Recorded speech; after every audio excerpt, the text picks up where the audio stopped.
Of course, the conversation we're having today is a long one because we are looking at Nigeria as 61, looking at it from the point of view of security, and that is already a huge discussion. Why don't we start by a little presentation of yourself so that at least people know who we are dealing with. Please, let's do that first. Royal greetings. My name's His Royal Majesty King Francis Kelechi Nwaneri III, the Paramount Chief of Africa, the founder of SWAF. SWAF means Southwestern African Forum Federation, and the Dean of Ambassador to the State of African Diaspora.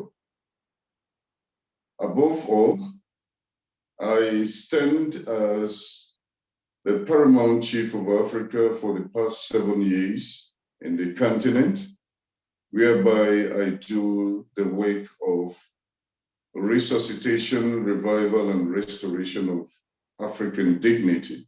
Thank you very much, His Royal Highness. Today, of course, we are looking at the issue related to Nigeria because Nigeria is turning to 61 shortly, okay, in a few days. So we are looking at the issue relating to the security in the country. Just now, I was looking around to see what the people are thinking about the Nigeria situation. So I was seeing an article, I think that was published in Vanguard. Let me see if I can pull it out a little bit, at least just the title you can see. The country is gone. Only God can save Nigeria now.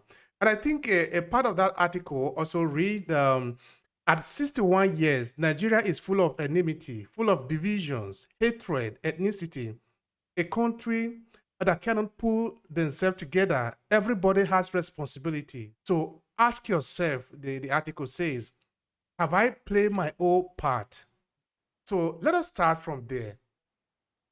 What is the background of Nigeria? Let's pick it from there. What the governor has said, I think I will be seconding it one way or the other, because Nigeria is faced with several security threats. Nigeria is faced with several things that are waiting for them just like a lion. And as a continent, Nigeria is the firstborn of Africa, but it has almost sold its birthright for food. And in other ways, biblically, you saw a lot of people stood out in the Bible and spoke about the first sons who sold their birthright. As a king, I am saying that Nigeria is not exempted from such that has happened in the Bible. It's happening presently now because as an African, a lot of people, a lot of countries in Africa look forward to Nigeria. Nigeria has a lot of resources and a lot of educated and learned men and women that if you go around the whole African continent, you'll find out that Nigeria dominates in terms of education, in terms of all that it matters in social areas, but yet we are backward. I wouldn't know whether I would say, because they say a fool at 40 is a fool forever. I wouldn't know if I should say we are still believing God, as the governor has said, we are still believing that God can turn around Nigeria. And for it to turn around Nigeria, the leaders have to also be turned around and their mentality has to change from what it is. It's selfishness, greed. That's what is full of them. So you can imagine the situation of the jihad. You can imagine the situation of the banditry. You can imagine situation of name them, you will just be very surprised what is going on in Nigeria. Kidnaps, and you go down to the oil militant. Which one are you going to talk about? Separation is now the order of day in Nigeria. separation of the Oduduwa state, separation of the Biafra. But of course, what do you expect? When people feel that they are not well led, when the center cannot hold, the surroundings fall apart. That's what Chinua Achebe had said in his popular novels he wrote some years back, or decades of years now. But I'm going to say that the situation of Nigeria can still be mendable. It can still be mendable if we have those who are not greedy, who are not selfish, who are not coming into power in Nigeria for the purpose of enriching themselves and community and their family. We need a Jesus in Nigeria. Or you can say Mohammed if you're a Muslim. I like that. Yes, we need that to come up on board, whereby a lot of sacrifices will be made. And those sacrifices is to say that, yes, we are standing out to save our nation and save the continent, because if Nigeria is bettered, other countries in Africa will also be bettered. Other countries will be bettered. Thank you. That's absolutely true. Yesterday, I was interviewing a professor in Addis Ababa. That is one of the things that we were highlighting also, looking at the potential that Nigeria has. He was saying that with the potential, with the education that is in Nigeria, that there is more educated people in Nigeria compared to the whole of the sub-Saharan Africa, which means that if Nigeria can get it right, then there is no way the whole of African continent cannot get it right. But if Nigeria gets it wrong, the spillover is going to destroy any successful country in Africa, because every 5 Africans, one of them is in Nigeria. So it is Absolutely. too important to be ignored. The success and failure of Nigeria is too important to be ignored. All right, with Absolutely. what you have said, Your Royal Highness, it appears that it is gloomy what we have today. The situation that we have in Nigeria today is absolutely gloomy. It's so sad, to say the least. But now, let's break it down piece by piece. Let's try to understand it from the beginning. Okay. All right. When Nigeria got independent in 1916, because we are moving toward 61 years now, because if a child was born in 1916, in few days time, it will be 61 years. A man of 61 years, we cannot refer to him as a child. Okay, if we are looking at the affair of nations, in nationhood, civilization, people, Nigeria is still a child, no? But 60 years is definitely not small years, no? So at 1916, October 1st, what was the aspiration of these people that are called Nigeria? How did they look at themselves looking into the future, beginning from 1960, those years? Beginning from then, it was like, let me put it this way. It was an achievement of the Western world to put Nigeria together. I must tell you, it was an achievement on their part to say that, yes, Nigeria should be there as one, irrespective of the agitation in those days that we don't want to be together. It started from time immemorial, but hence we had nothing to defend ourselves, and powers was given to those that they wish they can control. Those they wish they can lead or led by nose. Remotely, they gave them power. And then we have nothing. When I say we, the other parts of Nigeria then remained the same and stood together in unity, not in diversity. They continued to a certain time where they now saw that this is no longer working. Why can't we have a better situation whereby Nigeria will be divided? And then they said again, it's not the right thing. Yes, together we stand in Nigeria because we are, I don't know, we are strongly built together. We are meant to be together as people of the same culture and traditions. But the people in it becomes those who destroy the aspirations that came from that 1960 till date. Just like in Southern region, where the ANC have deviated from their main intentions, deviated in the sense that Southern Africa has been expecting ANC, according to their manifesto, according to their memorandum of understanding, they are meant to stand for the whole African continent, unifying all Africans. But that has been hijacked or deviated.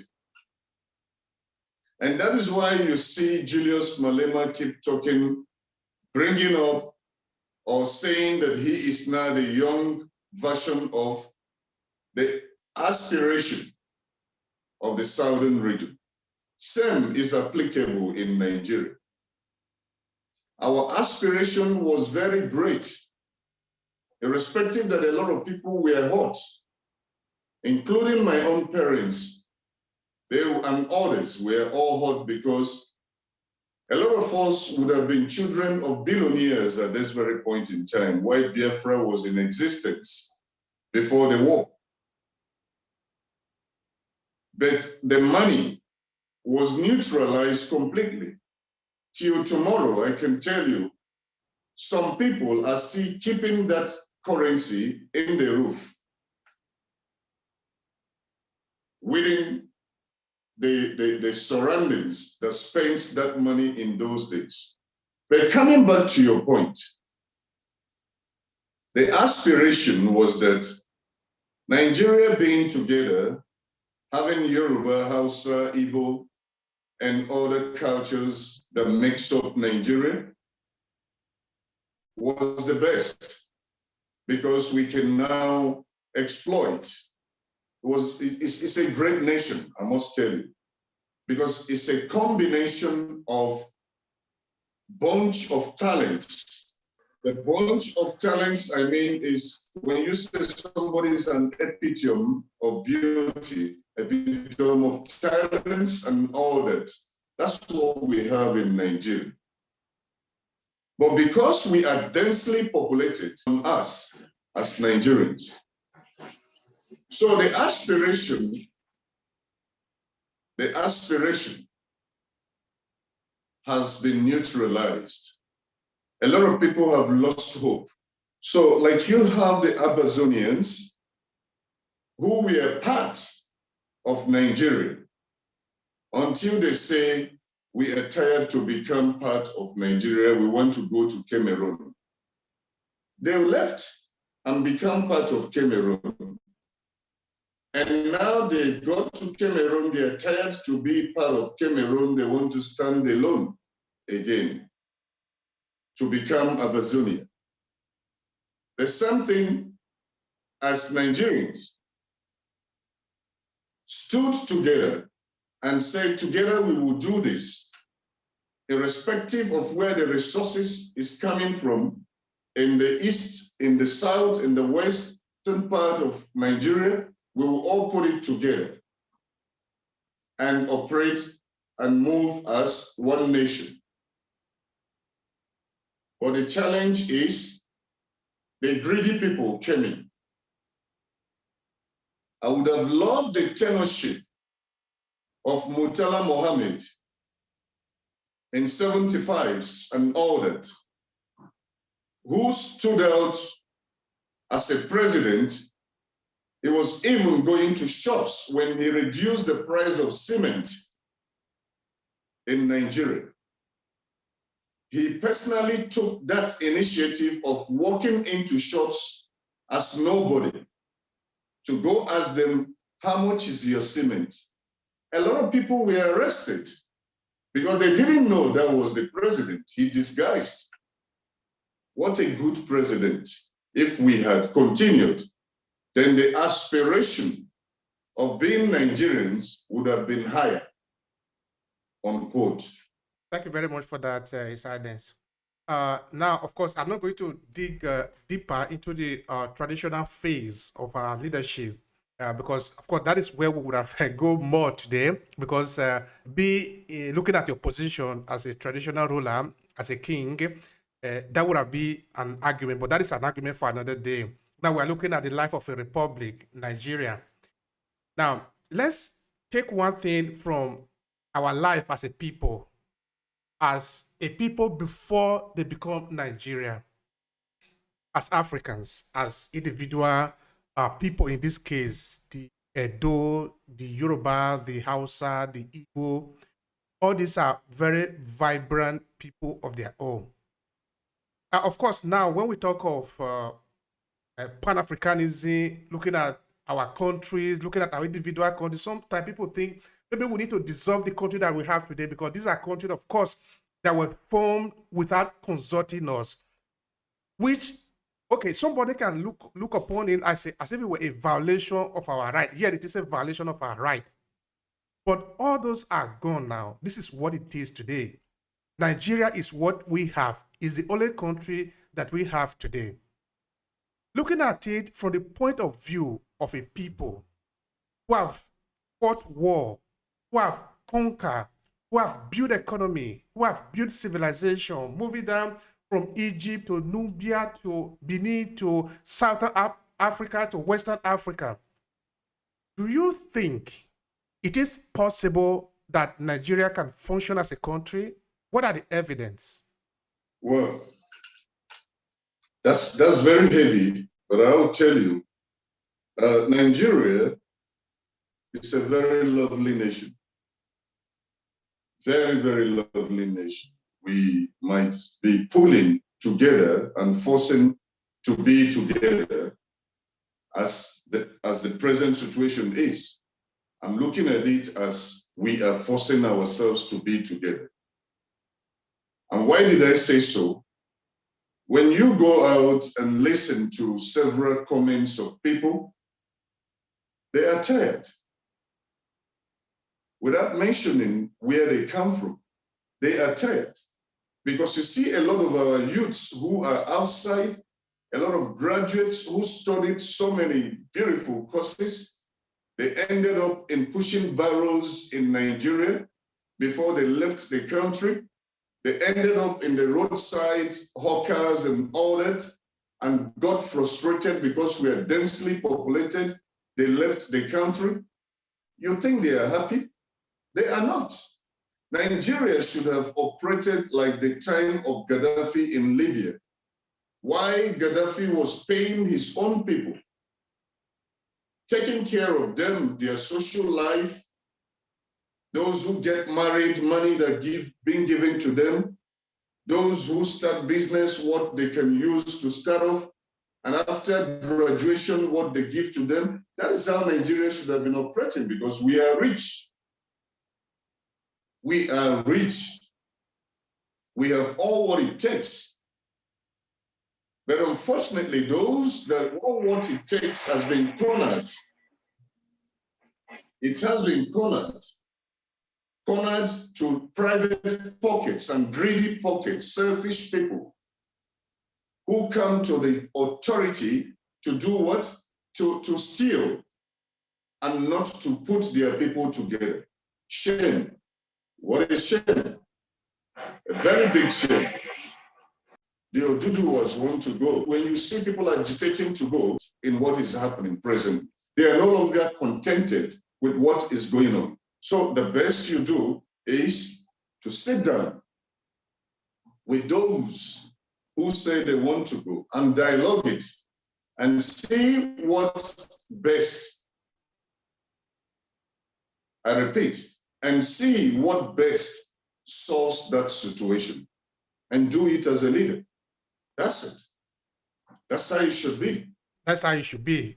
A leader should find a solution to the problem of the people. Otherwise, you are not qualified to be a leader. That is why we say often that the leadership of Nigeria have failed the people repeatedly. All right. Now, like you have pointed out, there are this agitation from left and right in all corners of the countries. If we were to look at it, somehow we really need to confront the situation that we have, that it is possible that some of this agitation, even though they might actually have legitimate reason to exist, they can actually become distraction, very easily used as distraction. Because if this individual sectionist idea succeed, it means Nigeria fail. Whereas if we were to pull this effort together to build one country, then we will succeed. Nothing can stop us. But it is not possible to succeed both as secessionist and as nationalist. It is not possible. You cannot succeed in both ways. We have to choose one. Absolutely. And to get to that, I will ask you the question like this. On October 1st, 1960, was there evidence that this country that we have today was heading the direction that we are today? I mean, were there evidence that there is nothing to hold us together, that we are not going to fail? Were there evidence like that? There was no evidence of such. There was no evidence that we are going to fail. But from our colonial masters, who probably gave us the independence, you never can tell what is at the back of their mind. Because I must say this, the gimmicks of the Western world were not thrown open to us as Africans. And why did I say that? There are several things that the Western world has done in Africa due to they feel that they are the best to set a pace for us that is now working negatively on us. I will explain that.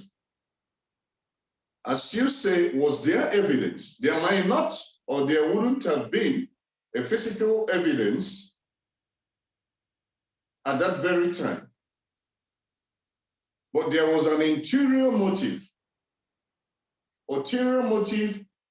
that they stood with confidently in their heart as the colonial masters or the ex-colonial masters, waiting for this day to come. As you can see, there are so many things happening today that have led to depopulation of several African nations. There was no evidence in the past. It was not planned, but was pre-planned and probably would have been in the pipeline to achieve the purpose of today. So I am not totally exonerating the Western world from what Nigeria is passing through today. And I'm saying it, yeah, a lot of people might not agree with me and some might see what I'm saying. I am saying the problem of Nigeria is remoted. It is remoted because a lot has been going on. But what I'm telling my people is that, yes, I might say this stuff or this road does not belong to you, and you took it. And because you took it, I will hold bound to it, or I will use a gun to take it back from you. No, there is always a prescribed order. The prescribed order flows and achieves the purpose if well positioned. But it might not if you mispresent the prescribed order. So in other ways, what I'm saying, in totality, I cannot say there was no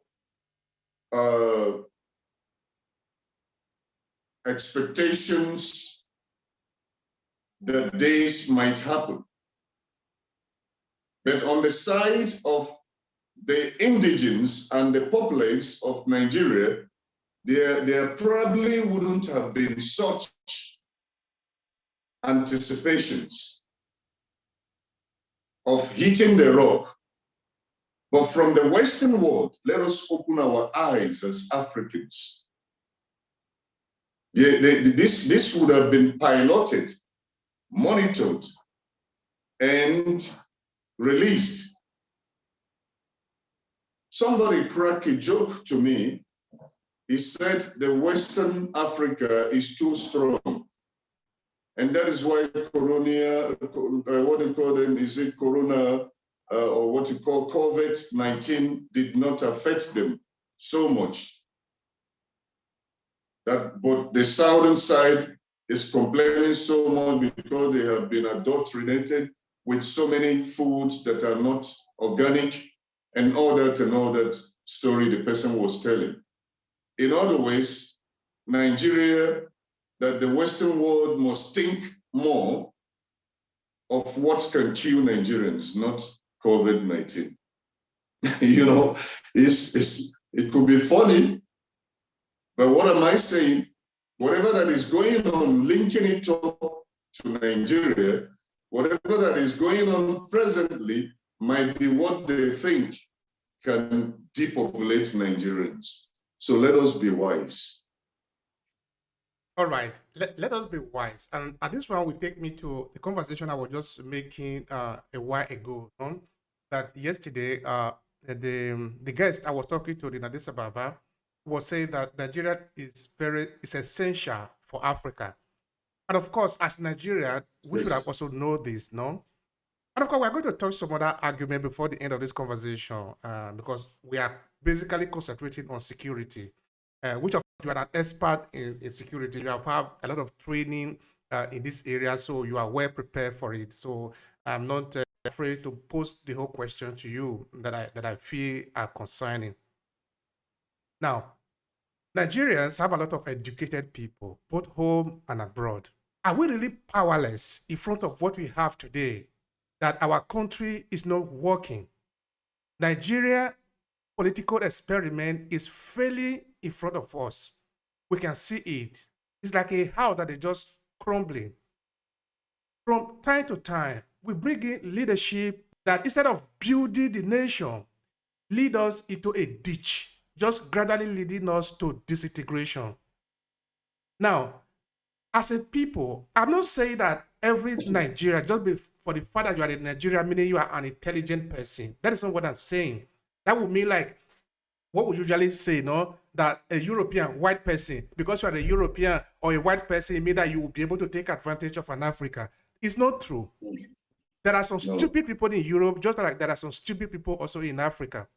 So in Nigeria, there are stupid people who are equal to nothing, but there are highly, highly trained and intelligent people among us. Why are we not seriously planning a way out? We cannot pretend that there is not going to be a consequence. One day, Nigeria might just become the like of Congo, and it will be worse. We will just be there killing ourselves like the medieval age.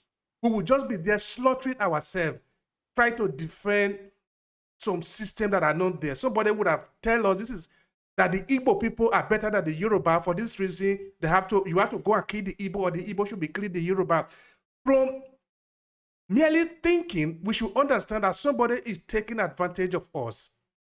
And if that is the situation that we have today, can't the intelligent people among us do something, take action, so that we can save the country? That is my question. Oh, well, I don't take it as a question because obviously you have thrown some way out on it. I'm going to say to you that at this very juncture, a native doctor does not perfect in his fatherland becomes one of the problems we have in the question you have asked. Yes, we have a whole lot of intelligent, able-bodied guys, well-trained and well-learned Nigerians that have taken to exile, that have now relocated to several other African countries and even the world. We do. Yes, we do. We have them.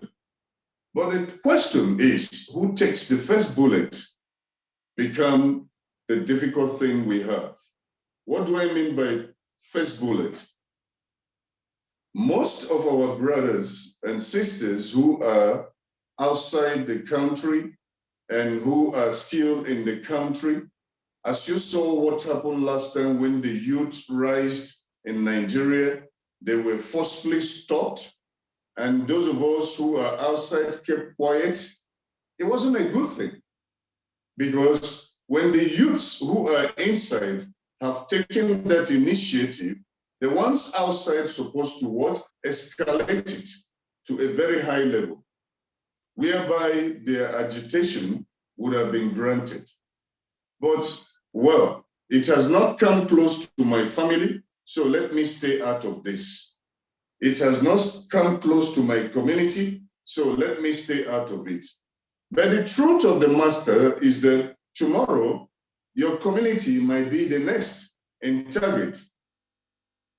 And then it will be too late for you as a Nigerian to defend your community, because you didn't defend other people's community, and it has now come to you. The others will keep quiet. This is what is happening. Shared responsibility in Nigeria. It's a similar example of you being in a family. I gave these instances the other time in one of my communications, and I'm going to say it again. It is applicable to Nigerian contexts, where you have a certain dog called Jack, and you have 10 people who are responsible in feeding Jack. Obviously, the first person will come, maybe James will pass and say, no, I'm rushing to work, John will feed Jack. And Jack will pass and say, no, Juliet will feed Jack.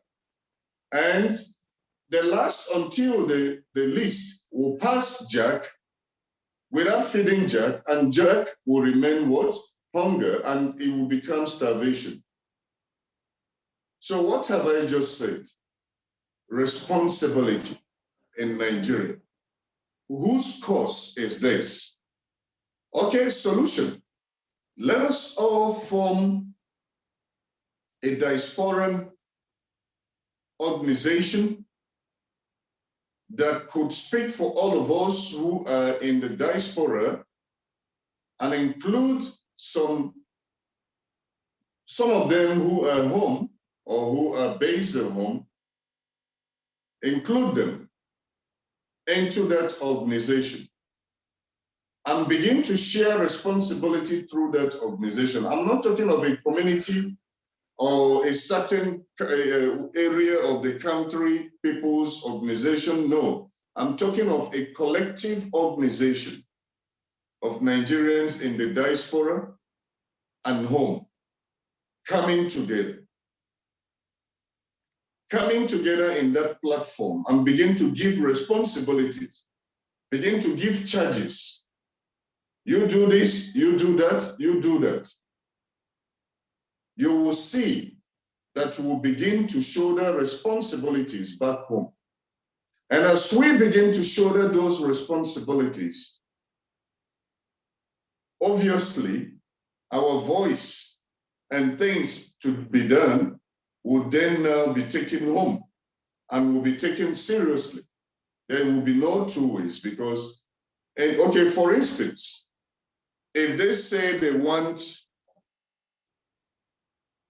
to, probably the UN is coming into Nigeria for this and that, for instance, and we sit in that organization and raise a petition for everyone to sign, and probably we get up to 200,000, for instance, petitions signed. That is an authority. We have been authorified to then approach the seats of powers in Nigeria and say, this will not happen, because we have several people who have already signed this petition, and they are the bona fide citizens of Nigeria, for instance. But it cannot happen while we all sit down and say to God, "O Israel, I am closer to where I'm going than where I'm coming from, so let me just relax." It will never happen. It will never happen if we don't take responsibility. We are shying away from the responsibility. Because I remember that there is something they used to say when I was much younger at home now. They would say, you don't die for a public cause. As if they will usually, of course, another way of saying it is, it's not my father's business. Yeah. And who like you makes correctly up said, that? The point is, sorry, I'm not interjecting with what you just said. The point is, yes, it's not my business, it's not my business. Whose business is that? And who set that pace that you should not start that happening before others will join you? That's the question.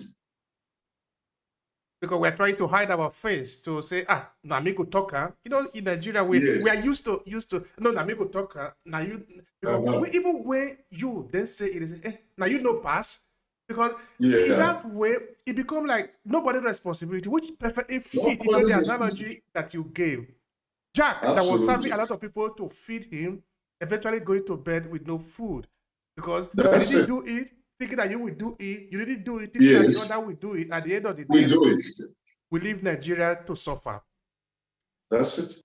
All right. So it is time that we take responsibility. All of us. All of us. It doesn't mean that now all of us should now become teacher so that we'll be teaching about Nigeria. That is not what it means. It means that you are a painter, start doing it from your painting. Yes. You are a singer, start doing it with your songs. Yes. You are a writer, start changing Nigeria with your writing. All of us have different potential and we are in different field. You are going to change Nigeria from where you are right now. Agreed. All right. Now, I want to touch another thing. I know his silence that you are not a historian. Of course, if you know much about history, that is even good for us again. So the question I'm putting to you is not as if I'm expecting that you do it from the point of view of a historian. You are a leader, so I ask you, okay? Now, the Nigerian Civil War. That was 6th of January 1967. That is 7 years after our independence. Until 1970, that is 3 years of war, where we lost between 2 to 3 million Nigerians. This is one of the events in our history, the history of a country. Does it have any effect to what we are talking about today? What do you want to share with us about the Nigerian Civil War? The Nigerian Civil War obviously happened due to early perseverance of the leaders of Biafra. It happens due to foresight, let me put it so, of the war head then would have perceived that being together continually will still lead to what we are facing today. And then he began an early war or fight or agitation of give us Biafran state and take your Nigeria. This was what had happened. The effect of it is still blooming today because that is now where we are seeing the results of those time that they have been stopped is now happening presently to us today to still see the perception of the warhead in those days, which was Ojukwu. The life that that situation has claimed, of course, is regrettable because nobody can create any human.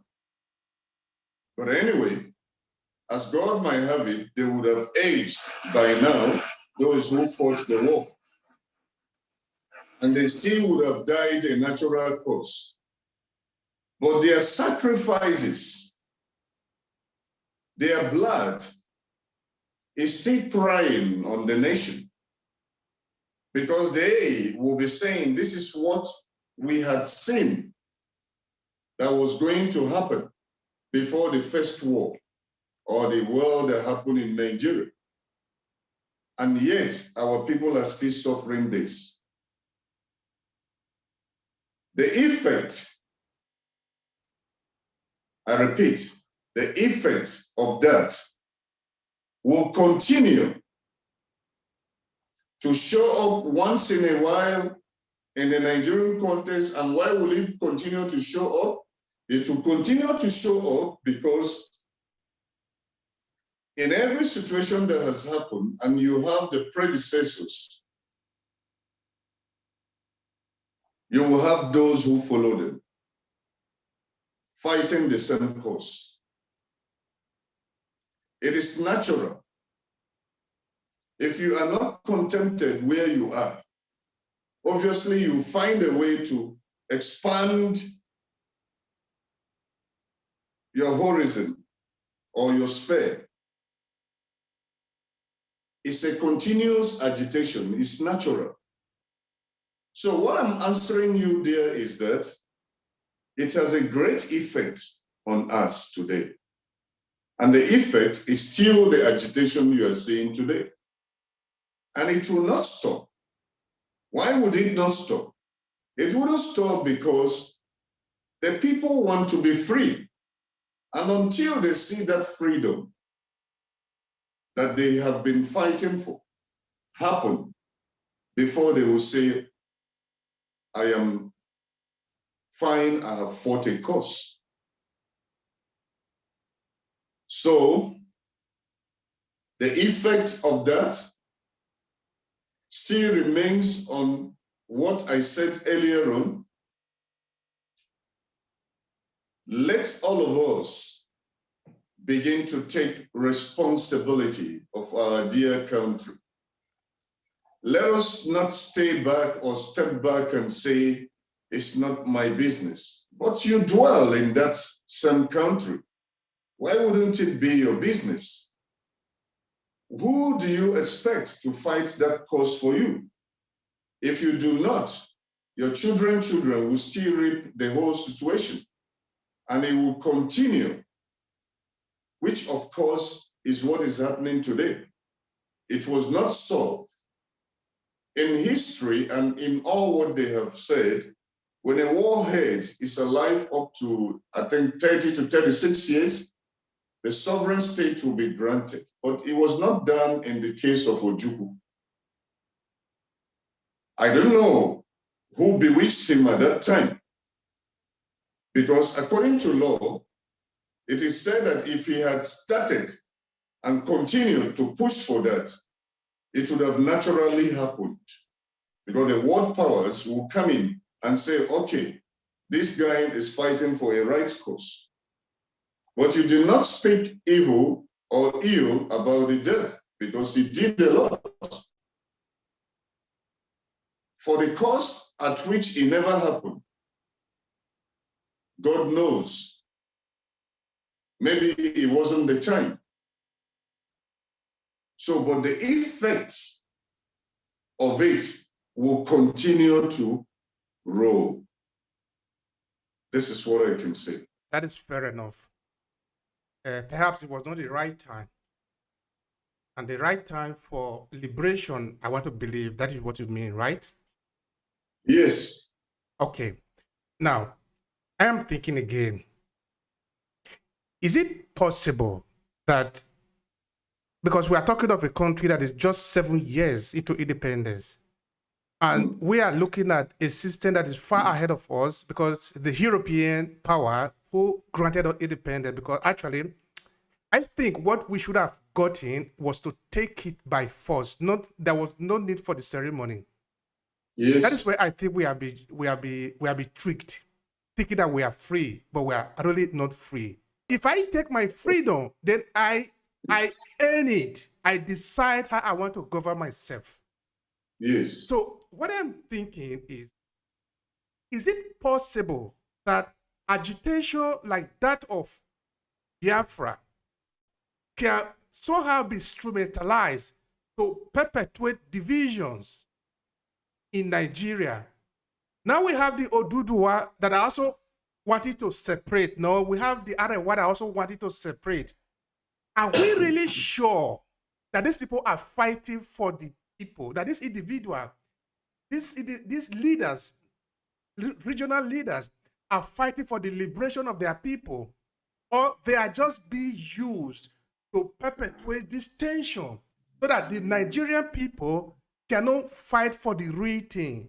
Because up until this moment, the real debate in Nigeria is not how to generate electricity. It's not how to tap into the resources in Nigeria, because those are not the issue right now. But in China, in Europe, in the United States, those are the issue. And those people will always succeed in those issues while we succeed in talking about Arewa, the Oduduwa, and the rest of it. Is it possible that what led to the Nigerian Civil War, like the case of this secession, and what we are continuing to have today, some of whom we're also going to talk about in the course of this conversation, is a tactics to keep Nigeria the way it is today? Is it possible? I feel it is a tactics. Like I said, I have spoken a bit of that. Maybe when I said, you asked me if it was of a good intention. And then I said to you, it wouldn't have been, and probably might not be, or wouldn't be, because it has already been pre-planned by the colonial masters. This is just it. Whatever that is going on, I repeat again, I don't believe that is entirely resting on the indigenous Nigerians. Whatever that is going on would have been a remoted thing, pre-planned, to make sure that at this time, it will be affecting Nigeria. Remember, in some of my popular sayings, I say that we will be fighting and still waiting for Western intervention. And the Western intervention we are waiting for, it is their interest for us to fight so that they will continue to pool our resources. If we don't fight, there is no food for them. There's no resources. So it is always good. It's a wonderful situation. It's amazing for Nigerians to start or continue to fight because someone is benefiting from that fight, even as we are talking at the moment. And who is that someone? The Western world. But who made them the judge? Why must they set the pace? What makes them feel that it is them that should set the pace of things happening in Nigeria? And that's exactly the same question I asked one of the people. I said, who set the pace of a lingua franca to be English? Why was it not set to be Swahili in the whole of African continent? Who sets the pace? Some of these laws, if we want to get things right, we really need to get up Africans, sit up. The Africans must sit up. It is not a one-person thing. It is a thing that we have to come collectively and have a formidable effort. And this will be achieved without calling names. Oh, who are you? I know your mother and your father. You are from the next village and that. So what can you give us? Because we know you. Let us appreciate each other. Let us begin to respect each other. Let us begin to know that we cannot be fighting and expect Western intervention in our fights. If we're doing that, we are still behind. Because when they intervene with their interests. But if we make it an African thing and solve our problems, then, I repeat, then we will remain together the way we used to remain in 1300s and 1800s, according to what is left for us by our forefathers. But we will not be allowed to enjoy or to hold on things of such nature. We will not be allowed. Because even from the 1300s down to the amalgamation of the West and Lord Lingard movement was when Africa was sold, coming back to Nigeria. And then Nigeria has its own capacity. It's a blessed nation, I repeat.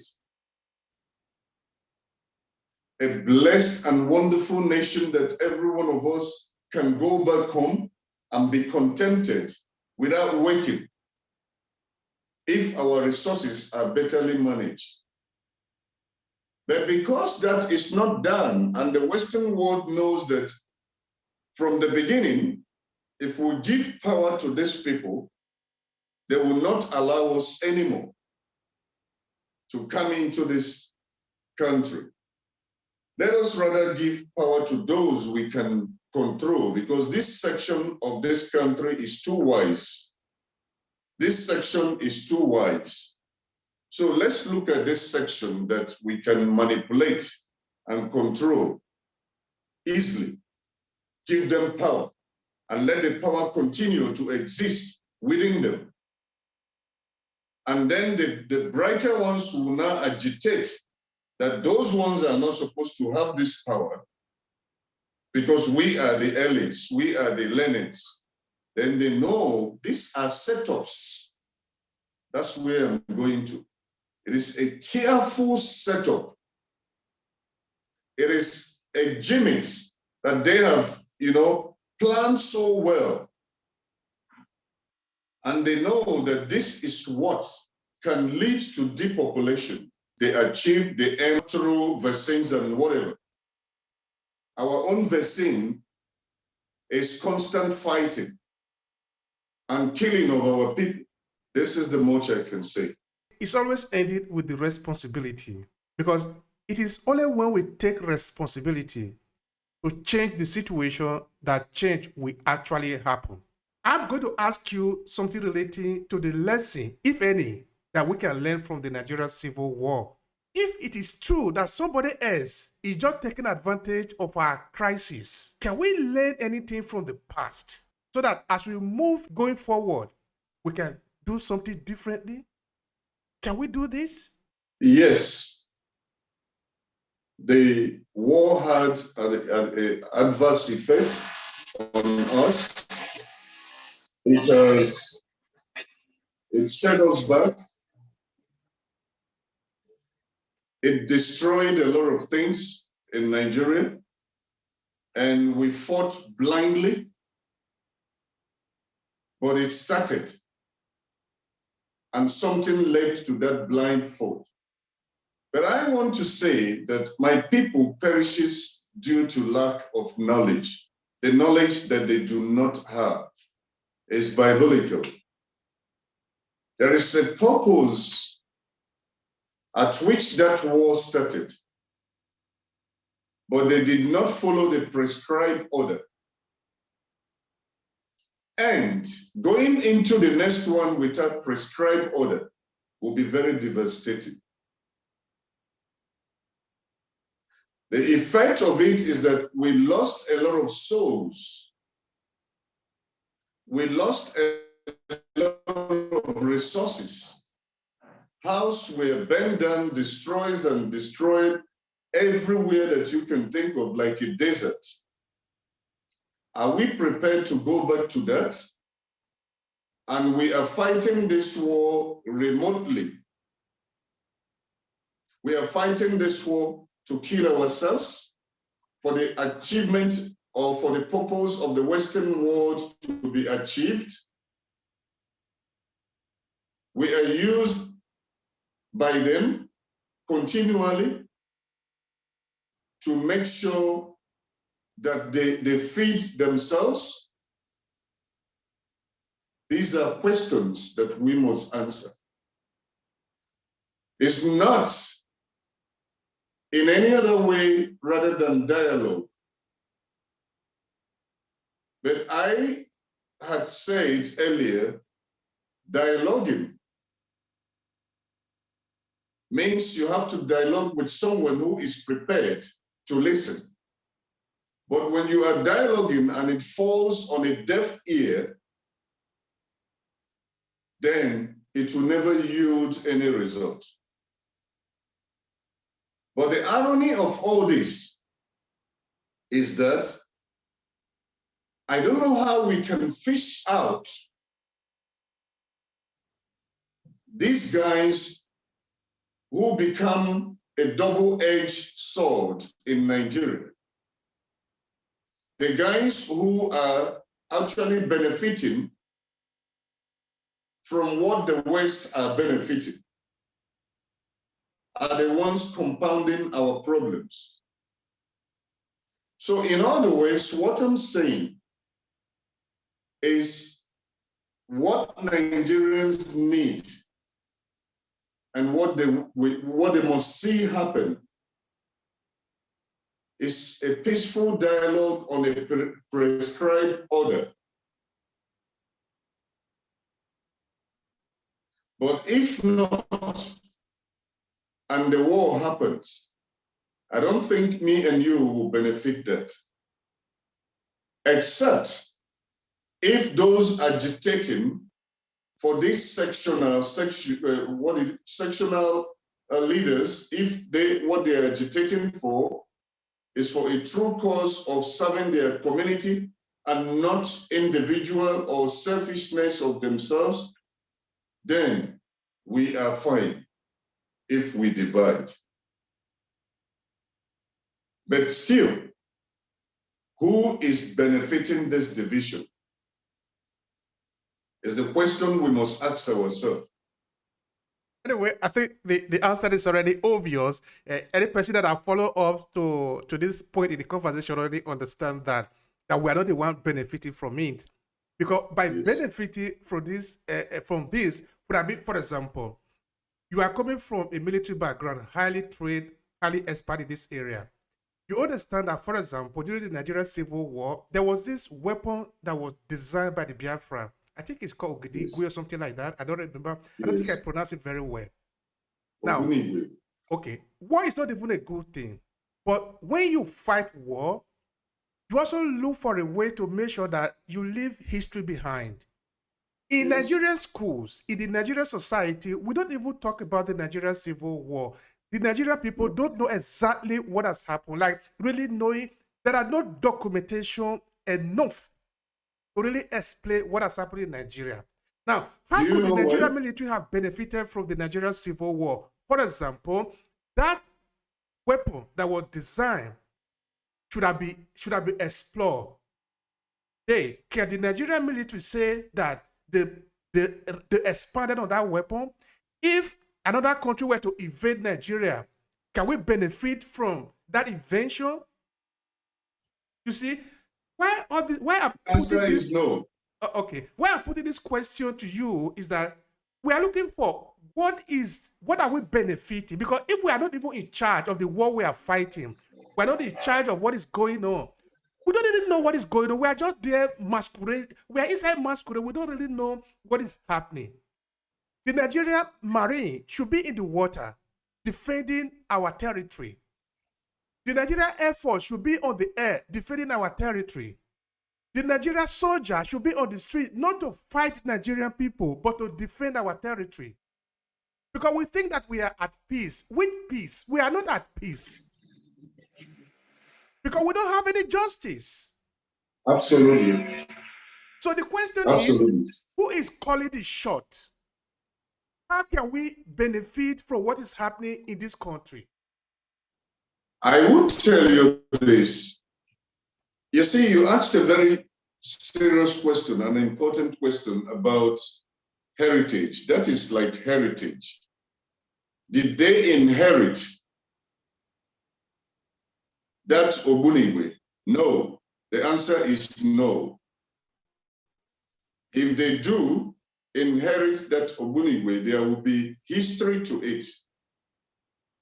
And that history will lead to what? Instigation of the next generation fighting for the same cause that will destabilize at a certain point what the Western world is expecting, but yet it's a benefit for them. Secondly, did they allow, or are they allowing, the history of Biafra in schools? The answer is no. Because the present generation will study it very well. And when they study it very well, they begin to expand on it. And that will continue the unrest. And probably at that very point in time, the Western world might not be ready for that unrest to go on, and it will destabilize what they have programmed for Nigeria. We are all programmed. This is the law, the world powers ruling order, if I may say that. We are all programmed, and we are functioning according to what they have programmed from their forefathers till today, who started the issue of colonialism. We are being programmed to dance according to that, and yet being remoted. So you don't expect that to be in the school. You don't expect them to expand the Ogbunigwe and inherit it. And the problem we have in Africa is that, as a whole, Africa as a whole, the problem we have is that we don't like to inherit what the past leader have left. We know it all, we know better. Why must we inhabit or inherit what he or she have left? Rather, let me start my own afresh in order to be called a genius, in order to say that I am the one who initiated this, not following what the other person have initiated. In order for me to begin to steal money from that, from the new one that I am starting, instead of holding on the old one. In order for me to embezzle, I must not hold on the old project. This is the problems we have generally in the whole African continent. Anyway, and since we are talking of Nigeria, and we are looking at the Nigerian civil war, for example, and the possible fallout from the war, is it possible that maybe because of the effect of the war, we do not trust ourselves? And because we do not trust ourselves, if a project, say, is coming from because the earthly line is raised so high in Nigeria, and this is followed by a religious line. And these two lines, no, alone, are enough to destroy Nigeria. You don't need any other thing. And these two do not promote the development of Nigerian education, the development of the Nigerian national identity, how to make the country prosper, because we believe we don't have a country. we believe that if I am a Yoruba, the Yoruba is the thing that matters. It is not Nigeria. But I go around with a Nigerian passport. I am an Hausa. It is not, I don't really believe so much in the Nigerian project. It is the Hausa people. We are the Hausas. But it is wrong. Why it is wrong is this. Yes, you are Hausa, you are Igbo, you are Yoruba. But if your Yoruba succeed over Nigeria, then Nigeria fails, the Yoruba succeed. That means your national project has failed. Because I want people to really understand it perfectly. Now, I am in Italy. In Italy, there are, in the northern part of Italy, a section of it, for example, say they want to succeed, they want to go away from the country, they want to go away from Rome. But is it disturbing the national identity in Italy? No. When it comes to Italy, the national identity of Italy is called Italia numero uno, Italia number one. First of all, you must defend the identity of this country in terms of trade, in terms of commerce, in terms of invention. Italy number one. The same is true of the United States, for example. The people in Hawaii would like to go away from the country if it were possible for them, but it's not happening. So it's America one America. Everybody is defending the interest of America. For this reason, the country will progress because they have a common objective. It is not defending California or New York or New Jersey or Washington, the Columbia District or whatever. It is the United States. That is how they build their military. That is how they build their education. That is how they build their communication. That is how they do everything. So that if it happens like this, what does it mean? It means nobody cares where the president is coming from. Nobody cares whether you are a Christian. Anyway, of course, it's a predominantly Christian country. Of course, it doesn't become an issue. Now, how is it disadvantageous for Nigeria? Because I'm coming to ask you the question, sir. Is in Nigeria, the question is the president a Yoruba? Is it a Hausa? Is it Igbo? We don't ask whether the person is qualified.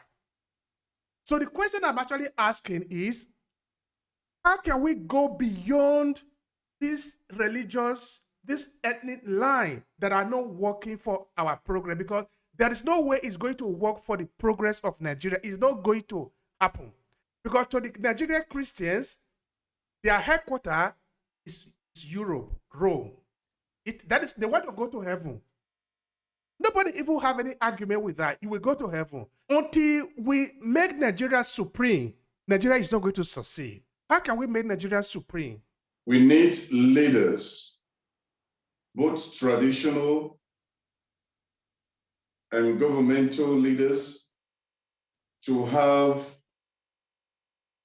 stop looking at themselves as parallel lines, but to come together and have a formidable effort, and also have the leaders who are truly coming in to serve, not to be mandated.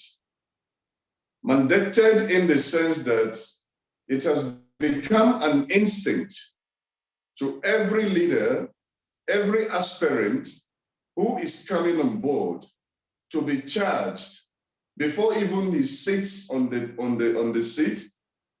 He or she will be charged. Okay, of course, he will be charged to say, we are voting you in or we are putting you in. You must make sure you do this and that and that for the sphere, for the community. Now that leader becomes charged and restrained or remoted or programmed before he enters the seat. What I'm saying is that our people must stop looking at leadership as an opportunity to extort, to steal, or to embezzle.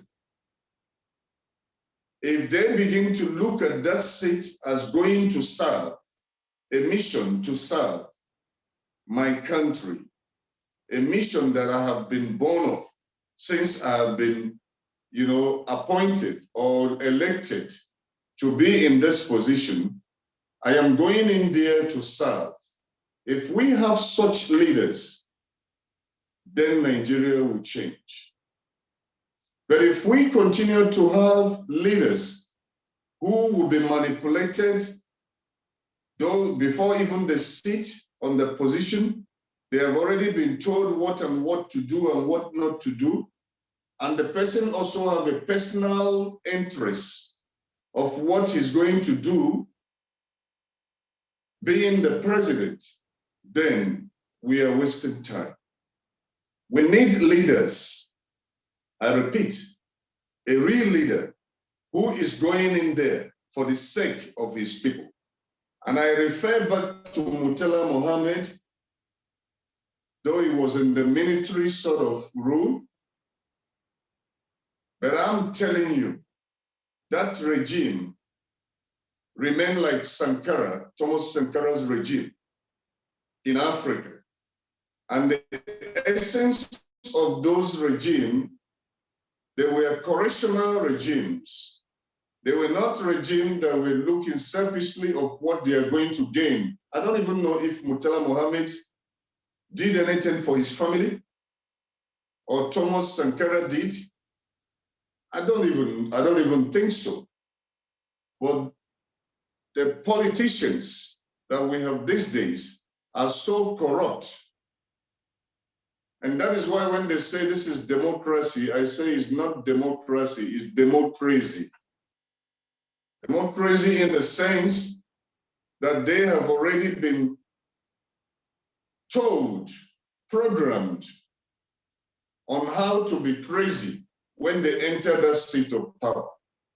Crazy, unquote, but crazy in a such that they will now use their craziness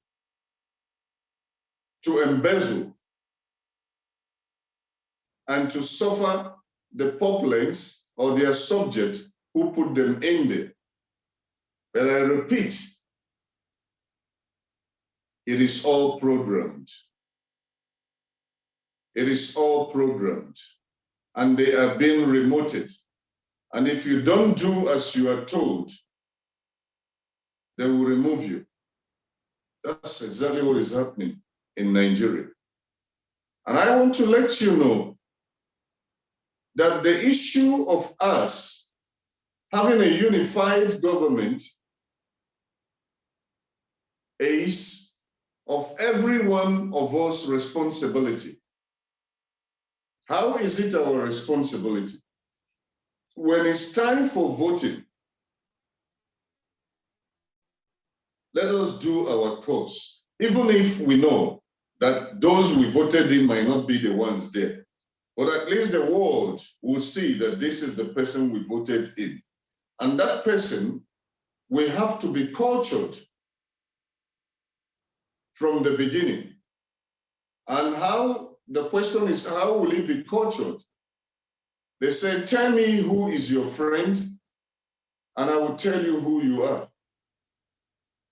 At least there is an atom of truth in that adage, because there is influence of people around you that will dominate your attitude, your character, and who you are. And there is also people who cannot be dominated by other people's behavior or misbehavior because they have exempted themselves. You see, another question I want to ask you, sir, also related to security, because I'm going to put it together this time because of time constraint, is MEND, Movement for the Emancipation of the Niger Delta, and now also Boko Haram, because Boko Haram is not yet over. The Movement for the Emancipation of the Niger Delta, is there any way that it can be a result of the failure of the system? Because if you take care of your people, they don't need to rise up against you. The movement of the Niger Delta did lay out their plan. And of course, the Boko Haram also laid out their plan, and it's also obvious. And of course, the last one, the herdsmen that have become armed in Nigeria, they were supposed to be the people that are going around with their cattle. They were not militarized before. Now they are militarized.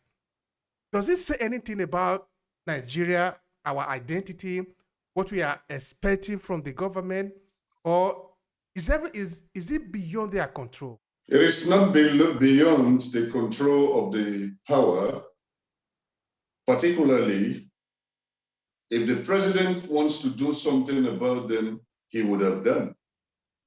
But these are arms of power that have been created for certain purposes in Nigeria.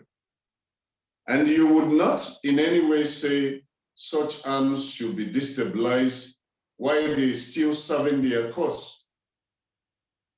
They are serving their cause for those who established them, without mentioning names. And the emancipation of the Niger Delta, I see it that is something that will not happen now. They know the truth, even the international powers. But they know that if that is sorted, then there is no resources for them. There is nothing for them anymore. Because once those people are emancipated, they will begin to forge ahead with their law that will protect them. And those laws that will protect them will, one way or the other, obstruct the Western world from benefiting from Niger Delta. Moving ahead, on the area of Boko Haram, do you think that if the presidency or the president wants to get that shut down, he wouldn't have? He would have done it. The headsmen, he would have done it. But it will not be done. Because if it is done, while the mission is not yet completed, there will be no unrest on the background. And if there is no unrest on the background, obviously there will be no resources to the Western world. The whole thing, I'm telling you, borders, like you have rightly said, the enemy is not the Yorubas, the Hausas, the Igbos, the Efik, the Niger Delta, and other Hausa, and all the cultures in Nigeria. No. This has been carefully planned. This has been carefully set and orchestrated, the way that it will continue to happen from generation to generation, and we continue to throw punches on top while under our resources are going. So the answer here is that the emancipation of the Niger Delta might 50 to 70% come. And these are things that have been said by the Rockefellers, and it will continue to go on all over Africa. There is no two ways. This is a radical setup. And these radical setups are setups that will continue forever and ever benefit the Western world. But I repeat, the solution is in the hand of Africans, Nigerians. That which we are sourcing outside is within us. And that is within us can be used to solve our problems. This is my answer. I appreciate that so much. And I want to concentrate on the how now. That we have looked at the issues. Nigeria is 61 years old. There is an adage in my place that when you become a man, you cannot become anything else. You can grow from child to youth, from youth to being a man. If you grow to be a man, you cannot become anything else. So what does it mean? It means be bold enough to say it the way it is as a man. What do you lose? Yeah. What is the risk? You will die. And what if you don't say it, you will still die? Yeah.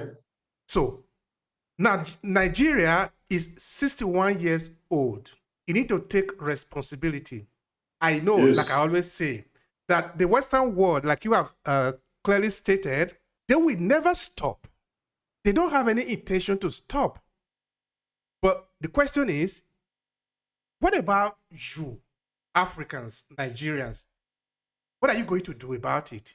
Because the question Yeah. doesn't depend on who is flogging you. Of course, he probably is happy to flog you. But the question is, Yes. are you happy to receive the slashes? Are you happy to Yes. receive the cane? If you don't, Yes. if you're not happy about it, then do something. If you don't do something Let's about stop it, it. but you It will don't blame it on continue. the person who is flogging you. Yes. We know, because looking at Nigeria from the point of view of security, that what is building as a security threat in Nigeria today, even if it happens, it's not going to be for our interest, because the one that have Yeah. happened before has not been for our interest. The Yeah. best alternative is to avoid it so that we can live. I don't want Yeah. my father, my mother, my brother, my sister to die. Yeah. So what can I do? And another thing is that, because we have also said that this nonchalant attitude of saying it is not my business, we know it is your business. If Mm. Nigeria go rotty, you rotty with Nigeria if you are a Nigerian. Yes. And of course, even if you are in Nigeria, maybe you run to the United States or run to Europe, or you are still rotting, because it means you have no country anymore. Yeah, that's correct. So it is your responsibility, whether you are in Nigeria or you are somewhere else, do something about it. So this is the Absolutely. how. What can Yeah. we do? Because now, the process of bringing people to power might not necessarily be all of it within our control. Even here in Europe, sometimes their government can also be manipulated by some other persons, you know? Because this is Yes. power. Yes. This is a human society. There must be Mm. control. Somebody must control another person somehow. Even in the Yes. animal world, they do control themselves too. I So agree with for you. the fact that there is going to be control, someone want to control you, there is no two ways about it. As long as you are not strong enough to stand for yourself, you will stand on the direction of another person. Now, how can we begin to That's stand for correct. ourselves? What do we need to do? Where do we need to start? What we need to do is correctional services. We need to establish correctional services. I don't mean in the force, but I mean organizations of induction, constant inductions to our people, constant training to reprogram our understanding of just saying we are an African, so we are not born to the leadership. We are born to be the followers. No, nobody is born to constantly be a follower. We have terms that changes. We need to reprogram the mindset of our people, of getting into that seat of power, knowing that they are going to serve, knowing that a lot has been placed on them, knowing that to whom much is given, much is expected. Not just going there or celebration of merriment, that, oh, I've merited to be here. Now it is time to make money. We need to establish organizations, I repeat, that will move to our local constituencies and induct our people and reprogram their reasoning and understanding. Otherwise, we will continue to have those who have money but have no brain sitting on our positions. And we will continue to be those who have a lot to say but have no money. But I'm saying this so that we all will sit down and understand that we all have roles to play. It is not when you say, oh, to God, oh Israel, he's the king or he is the president, so let him do what he wishes. No, whatever he wishes to do should be your command, because you place him there, and you place him there to represent you.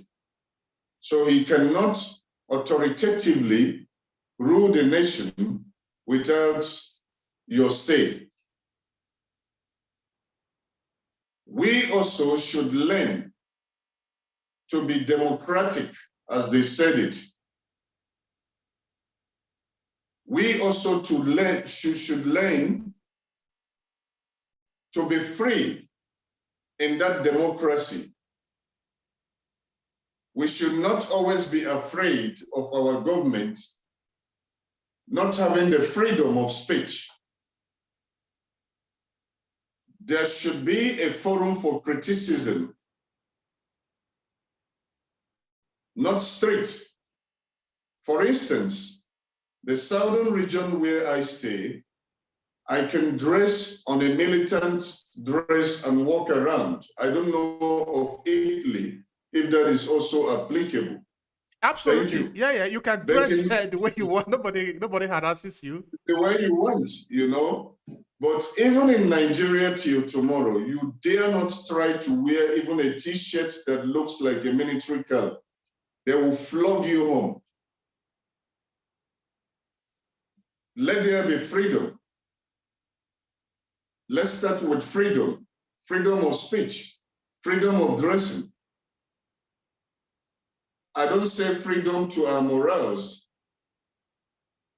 but freedom of this can lead to correctionals. And let us have correctional services, correctional organizations in our local constituencies. This is my suggestion for now. Thank you very much for that. Now we are moving towards the end of the podcast. Now we make mention of a number of things that are important, no? Like crisis is not going to benefit us in any way. And we have also talked about the fact that our institutions, the government that we have, are not working to solve the problem that we have. Like I always say, when Obasanjo became the president of Nigeria, which was 1999, that was the time that the military eventually stopped their administration, that they returned to the barrack. The problem of Nigeria was already clear. We wanted light, stable light in Nigeria. These are not the only problem, but at least these are the primary one. We need infrastructure. Okay. We need the road to be built. We need to be able to feed ourselves. All these have been the issue. Instead, the government that we have had up until this moment create problem and attempt to solve the problem. What I mean is this one. If there was no Boko Haram issue, the question Nigeria will be asking their government is, what are you doing about the light? Because you say you were going to solve the problem of light. But since they decided to create Boko Haram issue, security problem, tension, dying, fear, you can't ask questions about other things where there are more other pressing needs, like being alive. So we must understand that this is also a game. They are playing a game on you. They don't want to solve the real problem. They therefore have created their own problem to solve. And they're not even solving the problem. They're just playing on your intelligence. And we know this because everybody are not just stupid. But what we are saying now, what the Nigerians are saying at 61 is that we want the government that can solve the real problem. And the real problem are like having stable light, having food, having jobs. We don't need any miracle to do this. We don't need prayer. We don't need fasting. We need real solution. Now, the question I will ask you, sir, is putting this as in context, knowing that this is a situation, what is your own vision of Nigeria going forward? What kind of a vision do you see? All right.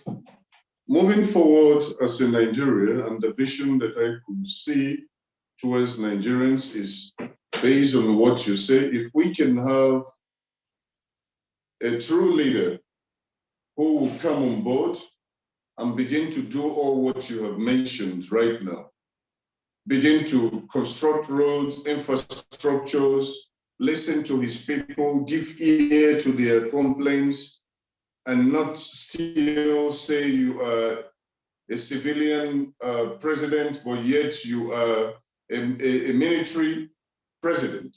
You become militant in that democratic elected position. We do not need that. So my vision is, if all these are done, then Nigeria will be a better place to live. It will be a better country, because people will then begin to relax and see that their leaders are taking charge, begin to see the infrastructure developing on a daily basis. To tell you the truth, Nigerians are very strong, industrious people that I have ever wished to be a Nigerian, even if I reincarnate again and again. Why? Because our people are like the Jews. They make money where there is no money. They can sit together and make money out of nothing. They study a certain situation and they create money out of that situation. So what am I trying to say? Our people actually, you see, in every content, whatever that forces you to be bad can as well force good things on you. There might be advantage of such. Our people have learned to be industrious, self-reliance. We have learned to be so strong in everything we're doing, believing that money must come out of it. So what am I trying to say? That an average Nigerian doesn't even need the government.